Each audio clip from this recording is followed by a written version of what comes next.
Kemudian endorsement juga tidak ada. Tak ada penafian tu kita dah jawab tadi. Ada atau tidak pengakuan yang Salman Ali jumpa dan boleh buktikan bahawa Sheikh Nazim mengaku bahawa buku itu kandungannya sahih? Buku-buku itu dibentangkan dalam web Naqsyabandi dan sebahagiannya di-endorse by Sheikh Nazim Haqqani, ditulis di hadapan dan disebarkan. Dan dalam pembentangan introduction yang Hisham buat terhadap Sheikh Nazim ketika kehadiran Sheikh Nazim di Birmingham, kata Hisham, "Now I represent to you Sheikh Nazim." After Hisham kata, "You might find his idea disseminated dalam buku-buku Mercy Ocean." Nazim duduk di situ, dia dengar ucapan Hisham dan dia terdiam diam. Okey. So jawapannya adalah tidak ada. Baik, panjang jawab ada tu. Dah ada atau tidak pengakuan Sheikh Nazim bahawa buku apa yang terkandung buku somebody represent that you can have his idea from this book, and that is not pengakuan. Dalam majlis yang Sheikh Nazim ada di situ, Hisham kata kamu mungkin jumpa idea Sheikh Nazim dalam buku ni, dan dia memperkenalkan Sheikh Nazim. Saya faham, saya dah dengar pembatangan dan saya dengar lagi sekali daripada jawapan, saya faham. Yang artinya buku-buku ini ditulis ketika Sheikh Nazim masih hidup, ditranskrip daripada ucapan beliau ketika beliau masih hidup, disebarkan di dalam laman web rasmi Hisham Qabani. Tadi kata kenapa rendahkan Negeri Sembilan? Bukan rendahkan Negeri Sembilan.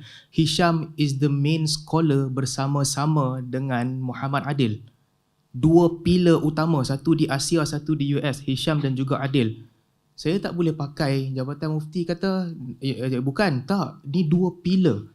Kalau salah satu pilar ni hilang Naqsyabandi. Dua orang yang paling penting pada ketika ini setelah kematian Sheikh Nazim adalah Hisham dan juga Muhammad Adil. Dua ini penting. Jadi buku ini disebarkan dalam laman web Hisham. Okey, Naqsyabandi.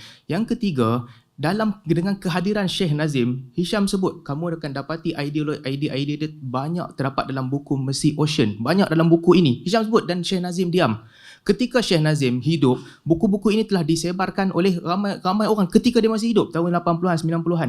Kalau nak kata buku yang dia tulis ni to be a Muslim, tahun 58. Kalau itu sahaja yang kita pegang, artinya kita pegang dia telah mengalami kemandulan ilmu daripada tahun 50 sampai 2011. Macam-macam dia buat.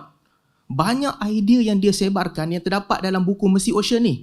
Dan saya tekankan tadi, dalam dunia akademik, transcription sangat penting. Dan yang kedua, ini bukan transcription orang luar. Transcription pengikut rapatnya dan disebarkan dalam websitenya sebagai aliran dia. Yang lebih penting daripada itu, boleh cross-check evidence ni. Isu yang sama bila ada dalam buku 99 Drop of Ocean, ada juga dalam Rubies, ada juga dalam Mercy Ocean 1, 2 dan sebagainya, menunjukkan authenticity.